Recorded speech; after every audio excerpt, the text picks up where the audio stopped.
curious before I introduce this afternoon's speaker. How many of you were surprised by the subject matter of today's great decisions issue? That's exactly what I expected. Now, this is a topic that, like the problems it deals with, has really been in the shadows in terms of foreign policy and international affairs for a long, long time. And there really are only a handful of folks dealing with it. I know of one person, Dr. Phil Williams at University of Pittsburgh, for example, who's been writing on this for about 10 to 15 years. I was actually delighted when Donna Schleich brought to my attention the fact that we've got someone at Wright State in the history department who has been working on this for some time. So it enabled us to put this issue on the agenda this year and to address it. But I have often said to my own students, when talking about non-state actors in the world, well, they think about the human rights groups and the environmental groups and so on, and I say, well, those folks are the good guys. There are an awful lot of bad ones out there, the bad guys, the terrorists, the drug traffickers, the human traffickers, and the money launderers, and so on. And so this is a day when we go to the dark side, as it were, not the dark side of the UD student neighborhoods, but the dark side of globalization, the dark side of global politics. And I am really delighted, because I had not met her before, that we have Dr. Catherine Meyer with us, excuse me. And if you have your schedule, you have the bio, so I'm not going to waste your time and hers by going through it. But please join me in welcoming Dr. Catherine Meyer.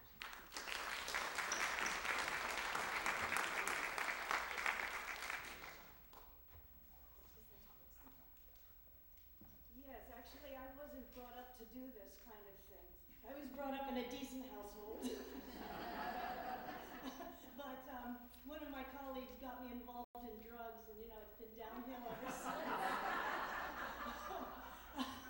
Actually, I'm a historian, and I'm a historian of China, Japan, and I write about the Second World War and leading into the Second World War. And you probably don't know this, but there's a lot of drugs involved in it. So I'm also, besides a historian, I'm an active member of the American Society of Criminology, and there's a lot of different kinds of scholars that go there. It's international, in fact, but they always think of historians as being sort of quaint, local color or something of that sort, but I keep up the side.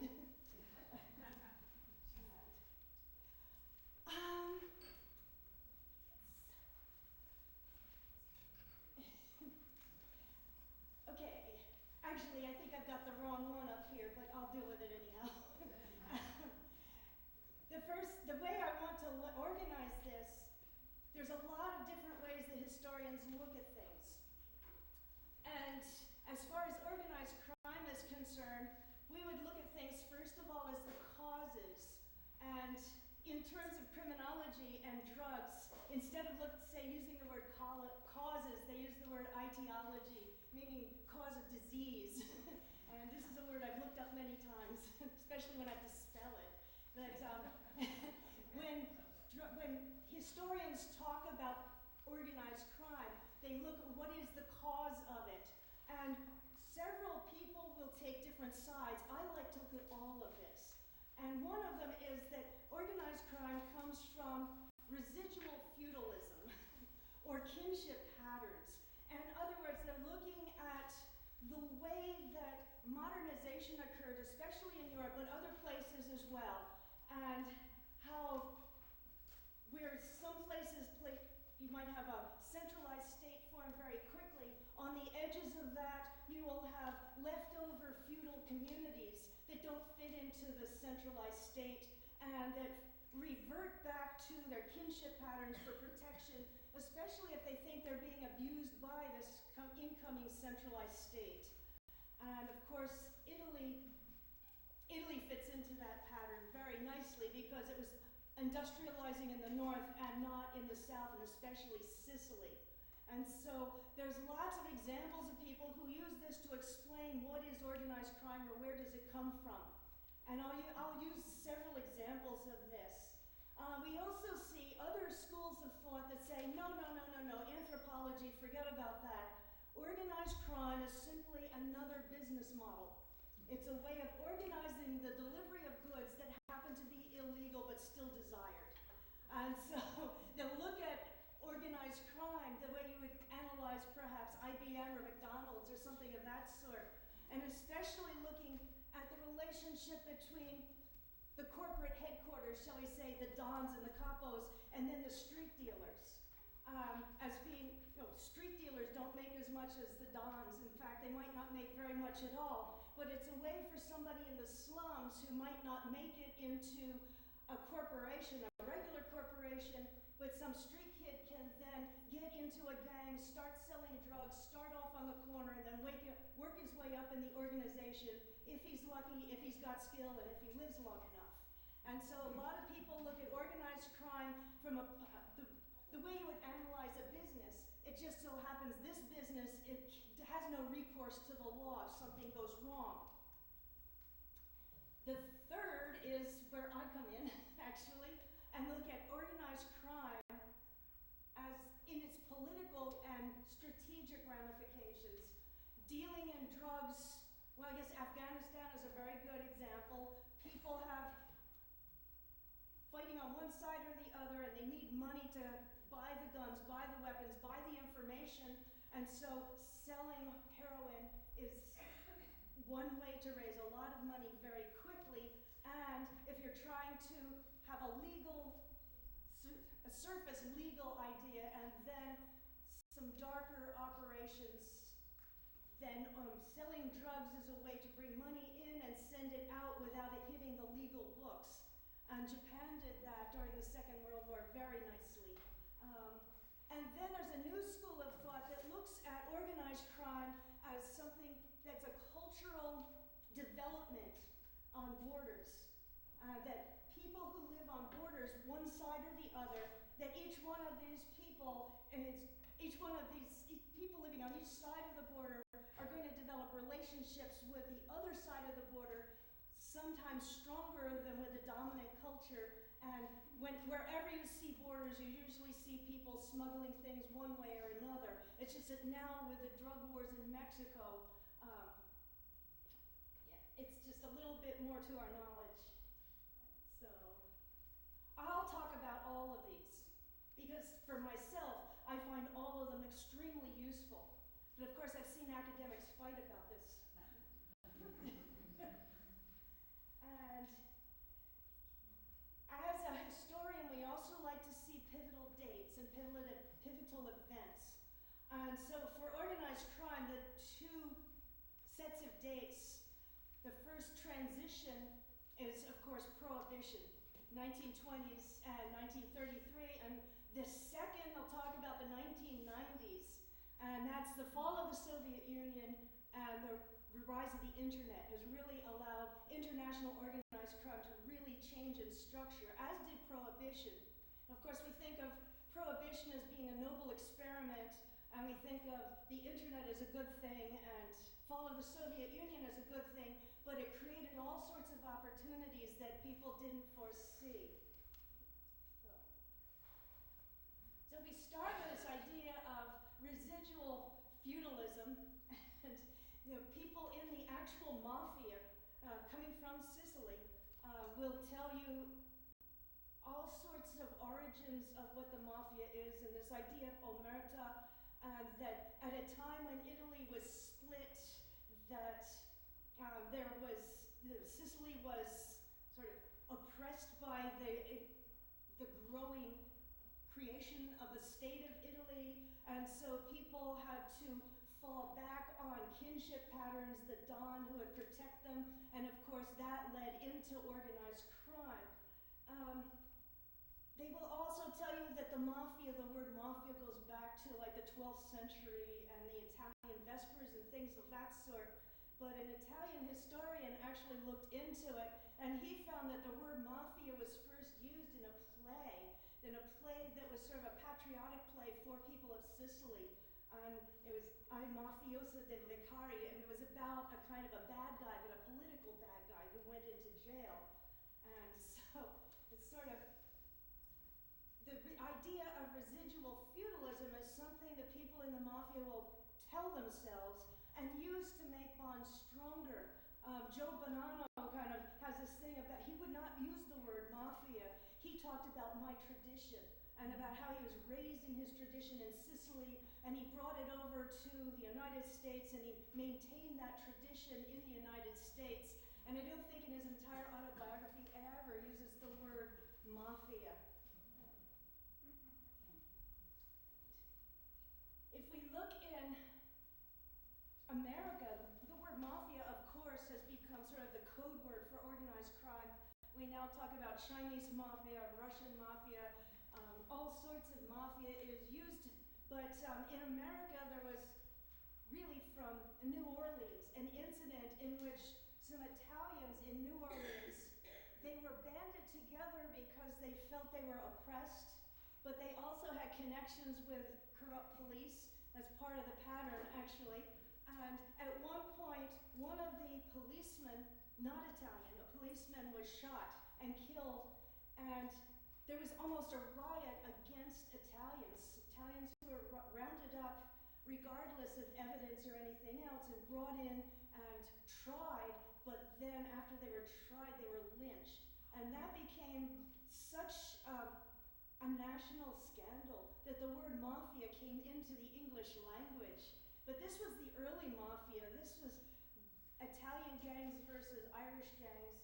And later on, these early Italian mafia people would be referred to by newer mafia types as mustache Pete's.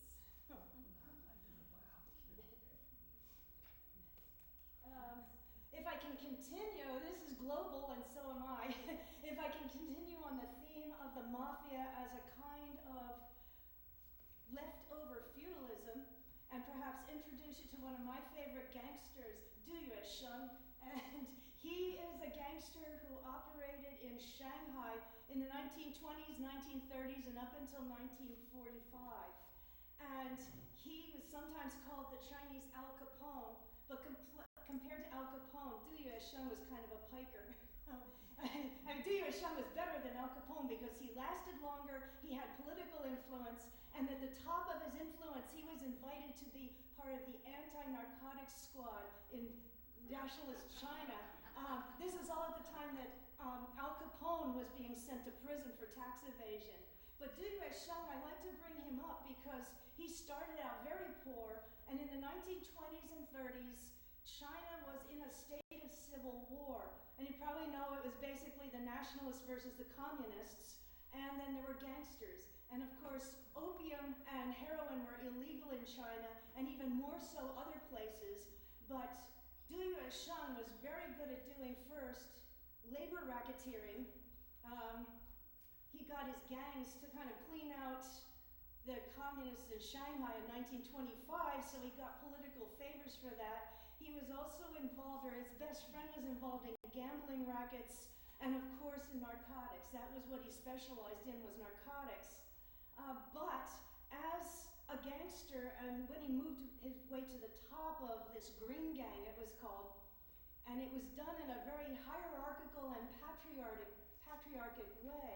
The person comes in as a little brother, and then becomes an uncle, and then moves the way up to the top. And once he was at the top of his game and very wealthy, he was very good at doing what a lot of gangsters do, and that is becoming the benefactor of the poor, of the place where he came from especially. He would go in his limousine and pass out money to the poor and do those kinds of charity work. At the same time, I don't want to paint him as a nice guy. He wasn't.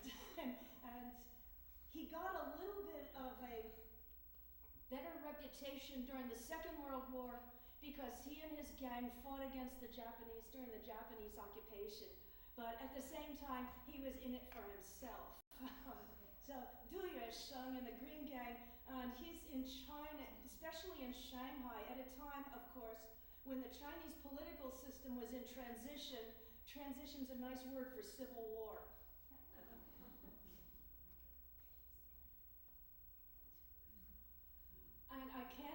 this without talking about the Japanese Yakuza. Everyone loves them. And if we talk about residual feudalism, they're probably the best example because they claim to be the last living tradition of the samurai values, a samurai system that was Japan up to 1868. After Japan modernized, samurai went the way of, well, legally they were disbanded, but the Yakuza, the underworld, they keep themselves together. It's a way of bonding. You pledge allegiance to somebody who introduces you into the family, and they're organized by, like a gumi could be translated as organization, but it's like a family. You're introduced into it. For the Chinese case, it's almost like a wedding ceremony. You're coming in and pledge loyalty to this group, and especially to the person who has inducted you in, who is then loyal to the next layer, and hopefully everybody kind of moves up together. And of course, I can't bring up the Yakuza without talking about the tattoos. It was supposed a very painful process, and it's supposed to be a full body tattoo, which marks them for life.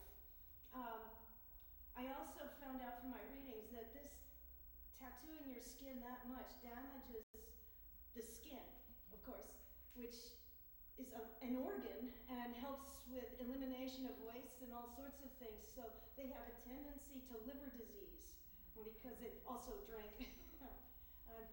If we look at these residual ceremonies, of course, what we know about the Yakuza is if they do something wrong or don't live up to their promises, they're supposed to cut off a finger. And it's one of these old ways of showing shame and showing repentance. So if we talk about this residual feudalism, Yakuza would say, yes, that's exactly what we are. We're the leftovers of this tradition. When you read into it a little bit more, we find out that Mafia and even triads in China and Yakuza, they aren't all as loyal as they claim to be. Sometimes they will talk, but at least there's that myth that kind of holds something together. And if I'm making the case for this, I would say an organization that's illegal has very few ways of enforcing its law. You can't turn it over to a court. So we use these old cultural, I guess bonding is a good word for it, and the other recourse, of course, is violence. And if we look at illicit enterprise, and I'm going to the next one, but I'm going to go backwards sometimes to this idea of cultural bonding. But illicit enterprise, really, we can talk about prohibition because this is a time when organized crime changed, and it changed perhaps in the way that we know about it. As soon as Prohibition, 1920, was passed, the Prohibition law, there were already Italian and Irish gangs in New York, and Jewish gangs. We don't think of Jews as being lawbreakers, but there were a lot of Jewish gangs. And these are the people who would refer to the older generation, which is perhaps closer to that kinship group bonding. They would refer to them as mustache Pete's, because as soon as Prohibition was passed, in places like Chicago, New York, but also places like Springfield, Ohio, people who drank wanted their booze, and suddenly it was illegal. And there was already some organized crime there, and they were the ones that could step in and start organizing to sell it underground, or sometimes not quite so underground, sell it to a market that was illegal but very, very willing. And suddenly the price of alcohol went up. And we also see something we'll see later with opium. As soon as it's illegal, people start drinking. Why pay a lot of money for wine when you can have a nice martini? You get more bang for the buck out of that martini. So we see the rise of the cocktail, the rise of the speakeasy, and legal they weren't, but this new kind of organized crime was going to bring together a wanted product, and with people who had corrupt connections to the law or to politicians and could and actually they made drinking very cool, because a lot of people who didn't drink before Prohibition, at least in New York City, would start going because it just seemed so cool to go to those nightclubs, dance a little bit, and have a drink.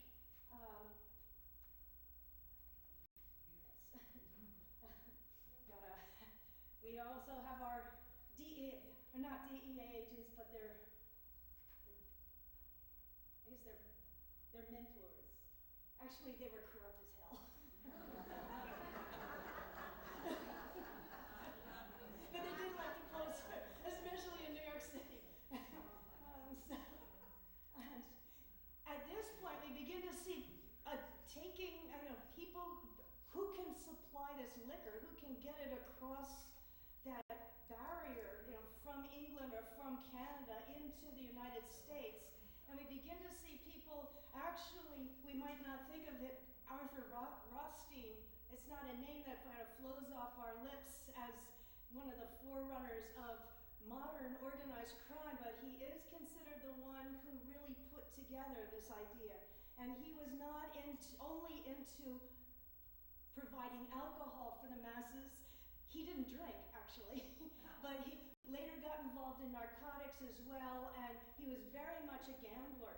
He was actually from a decent family, and a very religious family, but he wasn't, right from the get-go, he wasn't that kind of guy. He even stole his father's pocket watch and pawned it, and then gambled with the money, and then bought the watch back. And he wasn't exactly an upstanding young boy. He was, though, a very good gambler, and he was good with money. And he was the one who was able to really start organizing lots of groups who were selling booze and kind of bringing them together so that they could make deliveries and kind of send it all over New York City. Now he has a counterpart in Chicago, and that's John Torres. And John Torres was, of course, Italian, and he was doing exactly the same thing in Chicago. He was also a violent person, but 5 o'clock he would go home to his wife and his kids, and he was a very good family man for all of that. And so what we see is because of so much money, there were so many conflicts, and the conflicts became violent. And so, yes? I was just going to say, on HBO. Yes, Series. Broadway. Yeah. Boardwalk. Boardwalk Empire. It starts on the day Prohibition went into effect. It's supposed to be the replacement series for Sopranos. And tracks Him. personality. Yeah. Yes. All of them. If you like baseball, you know this person too, because he's the one who fixed the Black Sox scandal. Yes, and of course, like most of these people, he died a violent death.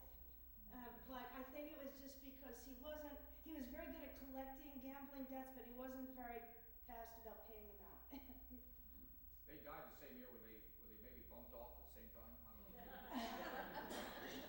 Actually, John Torres didn't die that year, actually.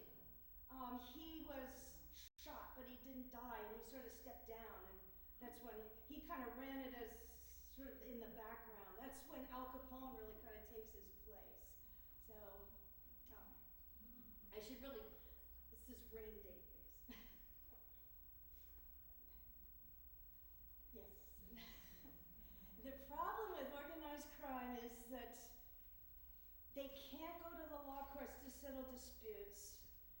So the obvious answer is violence. But there's kind of a contradiction here. People wanted their booze, and politicians wanted the kickback from the speakeasies. But as soon as you start getting bodies in the street, both in Chicago and in New York, then you're going to get calls for cleaning things up. And actually, this is what happened. Al Capone was too public and too open with his violence as well. And I have to put Elliot Ness there too, because Elliot Ness was also very public with his arrests, and probably not as central to cleaning up Al Capone as there are other people behind him, but both of these men knew how to use the press. And that was the downfall of Al Capone, because if he wasn't gotten on tax evasion, probably some of the other gangsters would have gotten, because they didn't like that flashy openness, because they're hidden, they're dark. And Al Capone is the name that we know. So these two are, I guess, they're the Prohibition at any rate. And I think the two that really need to be brought to the fore as creating, going from the violence and creating something that was workable as Meyer Lansky and Lucky Luciano, and they work together. So again, anybody who's looking at kinship patterns is not finding it here. These are two guys who grew up together and liked each other, and they realized that as long as one gang was killing members of another gang, that they're going to bring the heat down on their organization. Whereas if they were very quietly offering these services that might be illegal, but there are enough people who wanted booze, and then later they really made a lot of money with gambling, that they could put together something that later got called the Commission. And it was to bring all of organized crime groups together and talk about any problems they might have.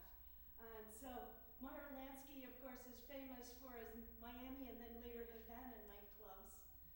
Lucky Luciano is sort of famous for kind of setting up one of the New York Five families.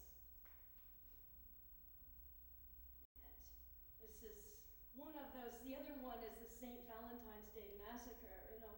You might like your booze, but you don't want to wake up in the morning and see that in the newspaper. And you may not have heard of this war. And it was not in Italy. Casamari is in Italy. It was between two Sicilian groups fighting off one another. And I should say one was cut. Group A was killed off. Group B was killed off. And Lucky Luciano was behind both of those killings, and he was the one that won. So.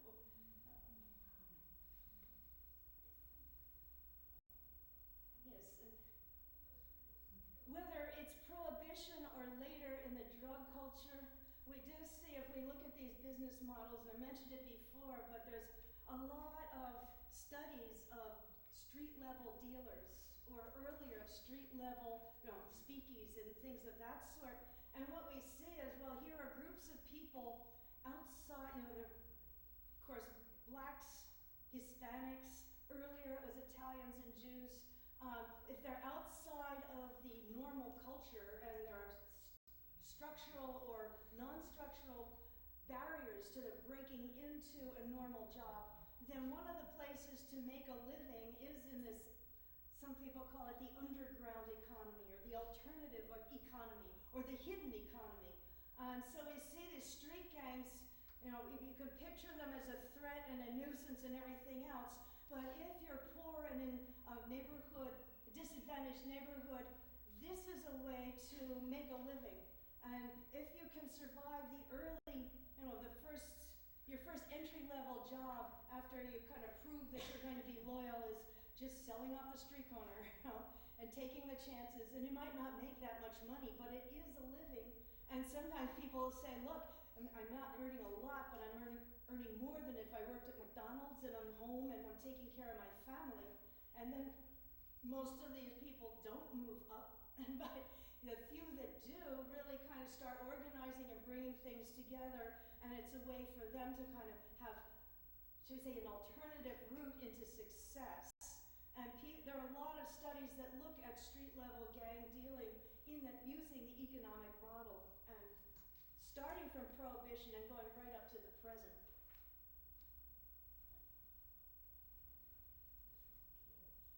On the other hand, if you're an anthropologist, you can see all of the rituals, and we have them there giving some signs as ways of coming into the gang and ensuring loyalty and making what anthropologists like to call a fictive kinship group.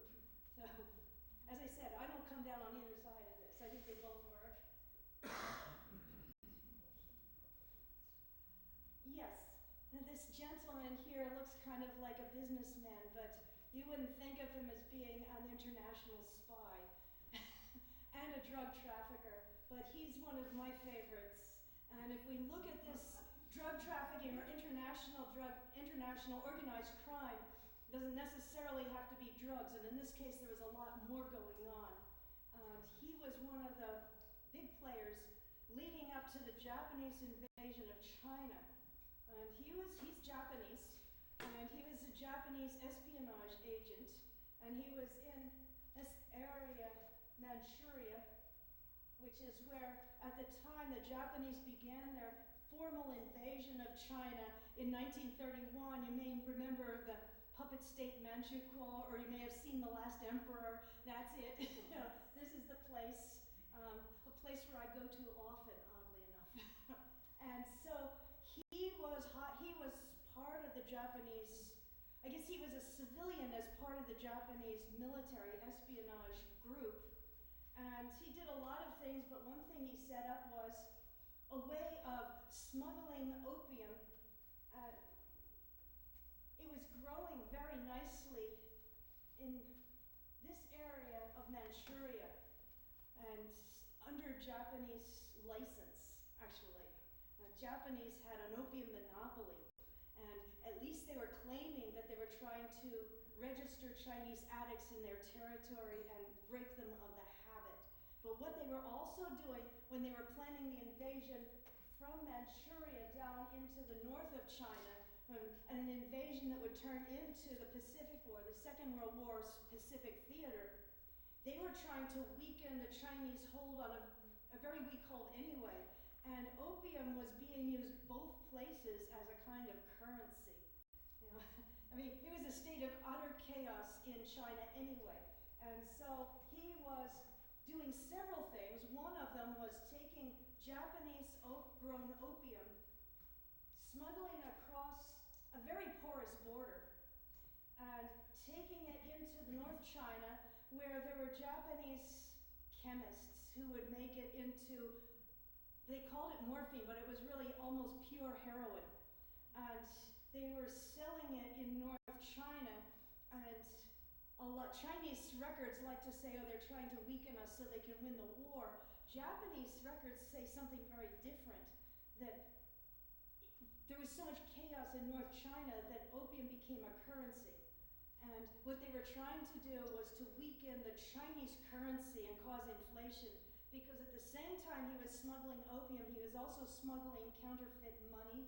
And just to give you a little cultural congruence, I guess, the chemists in North China, the Japanese chemists in North China, did a very Japanese thing. They figured out ways to make a cheaper, better product and deliver it and sell it with a better marketing strategy. And Sakata and his group were feeding into that. Later on, his group would also be involved in, we would call it germ warfare, you know, trying to take plague germs and put it on money and scatter the money so people would get sick. This was not a nice war.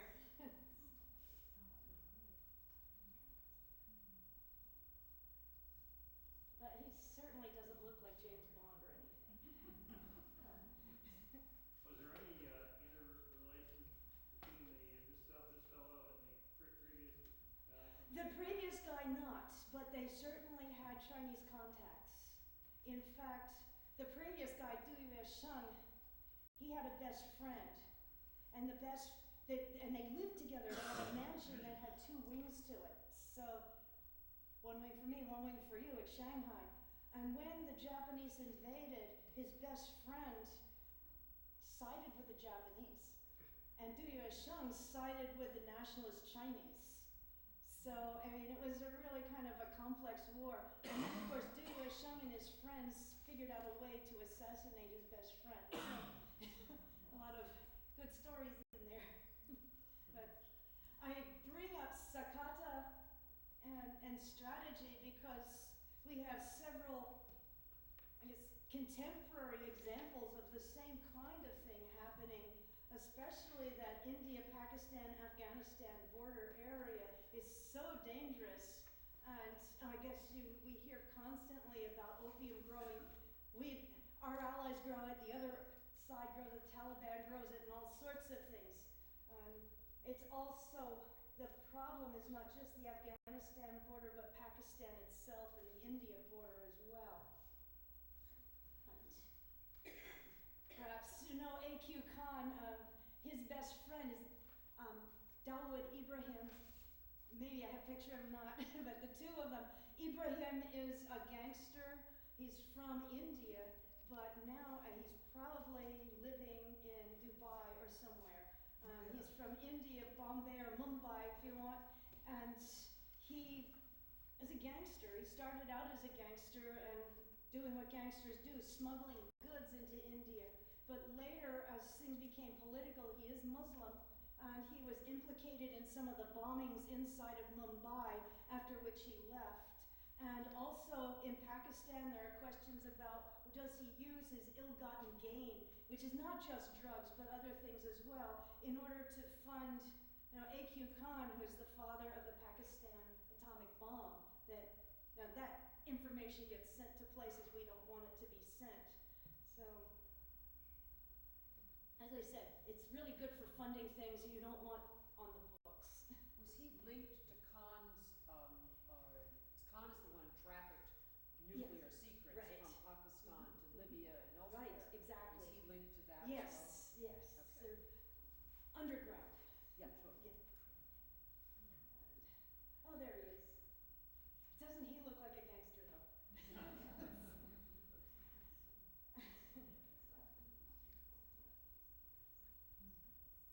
And as you came in, we talk about borders as cultures, and one of my Japanese policemen that I read about, he's a Manchukuo police officer, and he kept saying, we look at this border and we think it's a solid line, but it's really an optical illusion. Or some people will say it's a space, not a line. And as we have to think about Mexico when we talk about this, and that's a place where people who do border theory or border culture theory really like to investigate, because as violent as it is, there are people that live on both sides of that border. And as part of that, of course, it's just goods trafficking or people trafficking. It's also narcotics trafficking, especially after the Miami route was closed down in the 90s. And so what we see is, I guess the most important of those is the Sinaloa group. And the Sinaloa group have people who are bringing drugs to the United States and across the Rio Grande or Rio Bravo. And also, we think of them as outlaws, but in a place where the central government is not very effective, these people can become heroes, just the way Du Yuesheng was a hero. And what we see is in Sinaloa, there are whole ballads, I guess, narco-corridos are those ballads. And they're kind of oompa-ish, but I gave you some of the translations there. These are songs celebrating these heroes and celebrating their bravery. And isn't it clever? They're doing this to the Yankees. And just celebrating, and all the villains in these songs are always, the Border Patrol.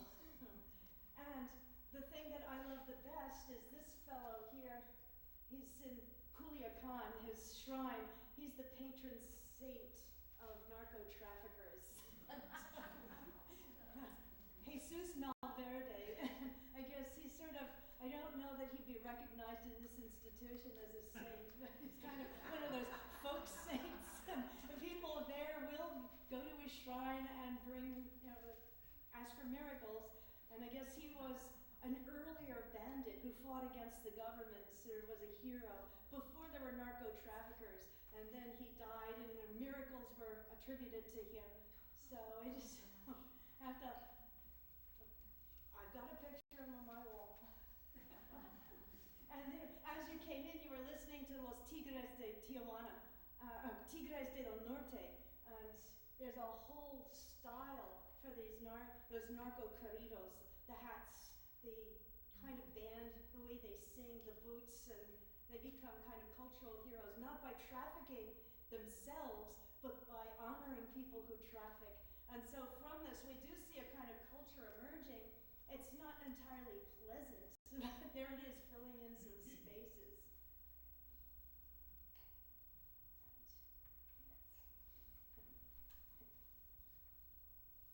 When I'm kind of going along, mixing both theory and time, so I hope it's not too sporadic, but there's so many bad guys in the world, so little time to cover them all. But I have, and I know in your book, your readings, they recommended a book called Mafia, and and I would recommend it too. I used it for some of my students, and their reaction after reading it was, "I'm never leaving the United States again." This is an example of the new transition, and the fall of the Soviet Union has opened up all kinds of opportunities, especially for the Russian Mafia, and also the rise of the internet. I like to say, somewhere in the world it's 10 o'clock at night. Do you know where your credit card is? and the Russian Mafia often are the ones that they tend to specialize more in arms trafficking, people trafficking, especially Shanghaiing women, and telling women in Eastern Europe, we're going to get you a good job in London as a waitress, and they get there and they find out their passport has been confiscated and they're working in a brothel. People trafficking in other ways as well, bringing people from Africa in, cigarette trafficking, but also in cybercrime. They're very good at it. And I'm saying Eastern Europe, but they also have a very strong, presence in New York, in Brighton Beach, that area as well. So, the Russian Mafia, a lot of these are people who were in the prison system in the Soviet Union, and not all of them were political prisoners, and the ones that weren't were really tough people, and when they got out they had this kind of organization from the prison. And I don't speak Russian, but Vori Exakone, I've seen it translated thieves in law, and I've also seen it translated as thieves with honor, and so both of those will work. And these people come out of the Soviet Union. These are the ones that become the godfathers who are taking over business and things of that sort.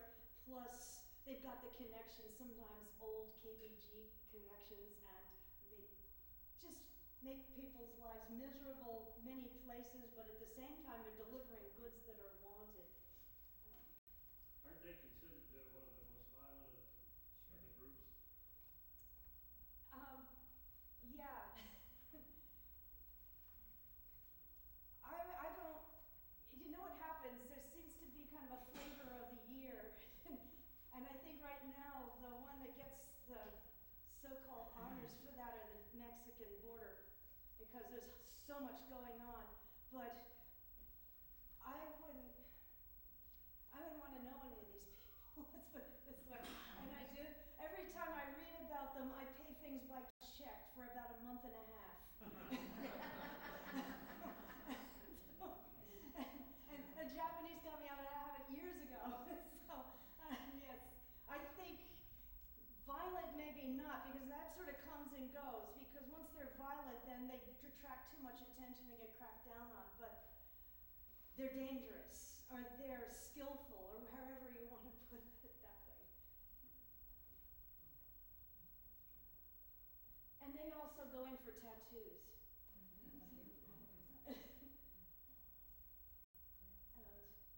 this is one of the ones, he's probably not so dangerous anymore because he's now under arrest. He was one example of the Russian Mafia of not drugs, he was into arms trafficking. And arms trafficking and drugs and AQ Khan, and you put all of those things together, yeah, dangerous begins to take on all kinds of different meanings. And at this point, drugs is the tip of the iceberg. There's so much else going on. So, Is he the one that's being held in Bangkok? yes, or was arrested in Bangkok. I don't know where he is right now. I don't think he's been extradited to Russia. I don't know which is worse, but I'm sure whatever they're doing to him, he deserved it.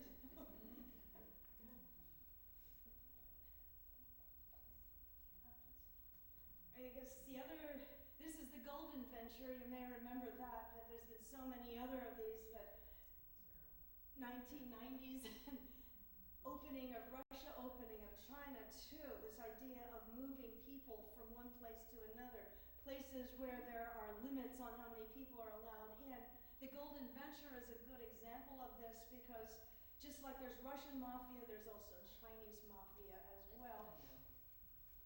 They're called the triads formally, but Mafia does. The word is so universal. And this Golden Venture used the routes that were set up by drug traffickers, but they're taking people who pay a lot lot of money to, they call them snakeheads.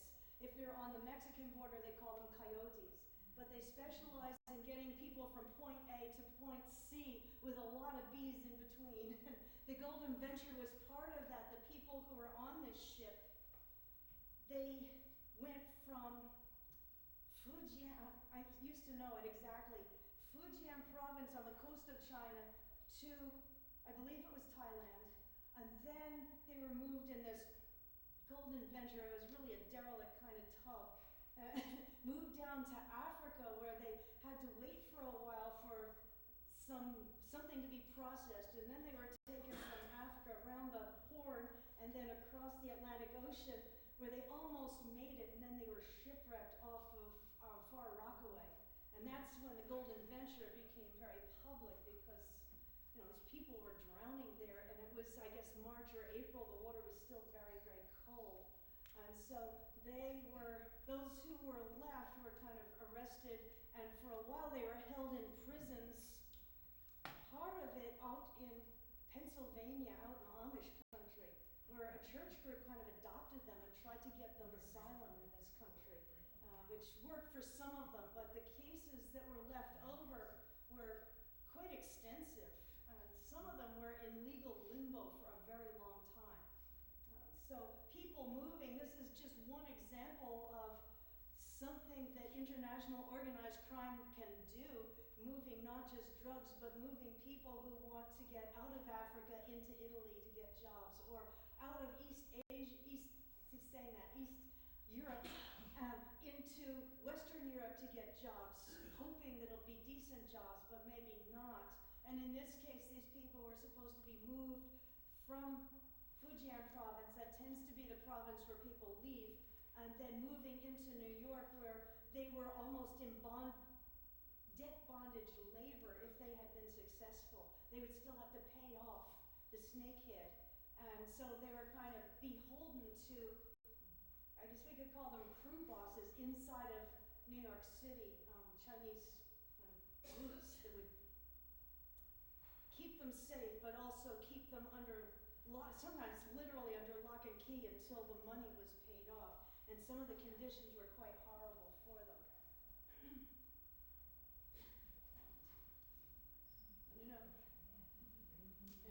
You can get a Gucci bag, or you can go to Hong Kong and get a Gucci bag. Or you can go to New York City on the street and get a Gucci bag. And sometimes, or you want a Rolex watch. There are lots of places you can get a Rolex watch for not so much money. And probably what you're doing if you do that is actually supporting international organized crime, because the people who make it in sweatshops someplace where they might be making the legitimate ones too, and sometimes you really can't tell the difference except in the price.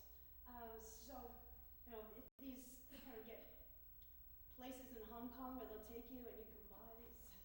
There's also medicines, prescription medicines that are kind of being ripped off and being sold, and you don't know if they're really being made up to snuff or not. So counterfeit and illegal goods are really kind of part of this whole picture of international organized crime. And a lot of people who wouldn't use illicit drugs, and who wouldn't use brothels where the women are being held, and who wouldn't do any of those things, probably wouldn't think twice about saying, oh, a Gucci bag and it's only $100 instead of thousands. But it's still kind of the same group of people, or the same dark community that's providing them.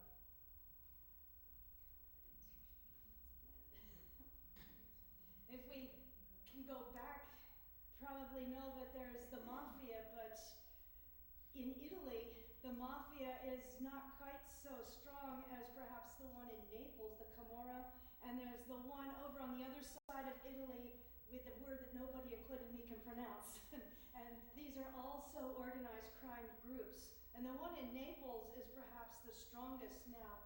There's a book, and I think also a film now, called Gomorrah, that talks about this, about the group and how they've got a real stranglehold on the government and also the enterprises in Naples. And they came to the public's notice because they took over trash disposal, including toxic waste. disposing of toxic waste can be expensive, especially if it's medical waste, but it's also very dangerous. And what they did is say, oh, we'll take care of it, just pay a minimal fee. And so we get Naples that now is a trash heap, and part of that trash heap includes radioactive and toxic waste that's just been dumped in landfills. And that's not how it's supposed to be handled. So also rise of related illnesses inside of that community. So Naples, Italy is one place where I really see international organized crime, and the Camorra is making connections with the Chinese, not just the Chinese mafia, but Chinese designers and illegal goods makers. You know, we'll make something very cheap here, but we can get the Chinese to do it even cheaper. So we see some Chinese showing up in Naples as well. It's kind of a really kind of a poster child for all of this. And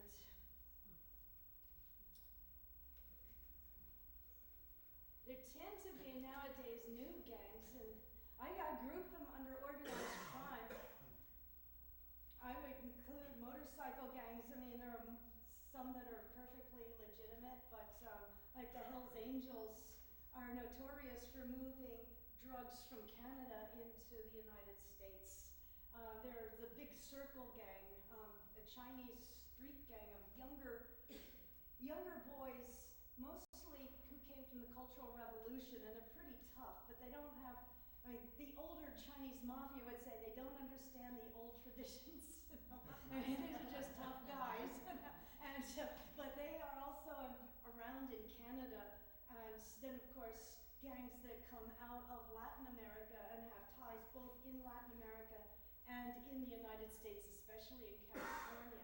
And these also is MS-13, it's called. That would also be something where the older gangs would say they don't understand the traditions. They're just on the street, you know, doing violence. But of course, there they are. Perhaps also more motorcycle gangs. I hate to tar them all with the same brush, because there's some people that just get together and ride motorcycles. But if you're just in the United States, motorcycle gangs here in our own backyard and elsewhere are very much into the manufacture and distribution of methamphetamines. I call them organized crime too.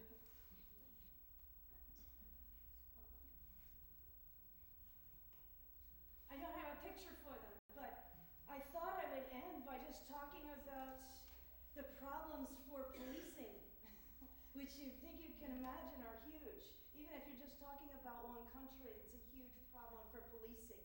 But when you start going across borders, the problems of policing include police cultures and different legal systems and different definitions of law and different states of corruption. And I think my favorite example of the problems of policing is the goldfish case. And I love the goldfish case because when China opened up first, it opened up, I guess, to trade just a little bit. It had been very much closed. And even though there had been a huge amount of opium use in China before the Communist Revolution, one thing the communists managed after 1949 was to get rid of the drug problem, at least for 30 years. Well, that's pretty good, I guess. But then when things opened up, heroin that was coming from the Golden Triangle down in Burma found that the Chinese, right at the beginning, were completely naive about drug trafficking, especially in the 1980s. And so they stopped sending heroin from Burma to the United States through Hong Kong, where the police were watching, and they went through Shanghai. And one very clever customs agent in Shanghai looked at this bunch of goldfish that were going to San Francisco, and he noticed a whole bunch of them were belly up.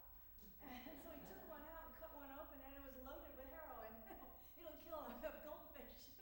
And so he contacted his authorities, and the Chinese contacted our authorities, and they made what's called a controlled delivery of these goldfish. And so they found in the United States the people who were selling this heroin. Well, then it came time to go to trial. And so this was the first time the Chinese and the Americans had worked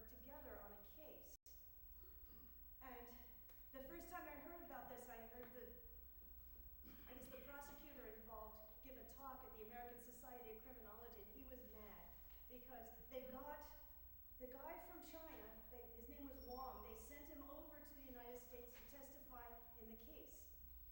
And this guy was in trial waiting for the American trial to start, and somebody told him about anti-communist feeling and immunity from persecution and all of this kind of stuff, and he applied for political asylum. And then he got into the trial and he said, no, I didn't witness anything. I was tortured by the Chinese police. And that all of the above could be true. He could have been guilty and tortured by the Chinese police. But our prosecutors were really mad. And I got to see this guy say, well, the Chinese know how to deal with them. They shoot them in the head. But in the meantime, Mr. Wong brought a case, a lawsuit, Wong versus Reno. And as I know, he's still in the United States, having gotten immunity from this.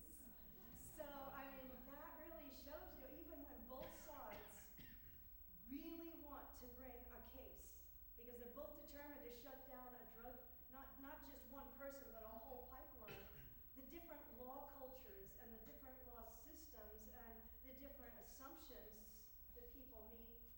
I know it's sort of, I mean, that case was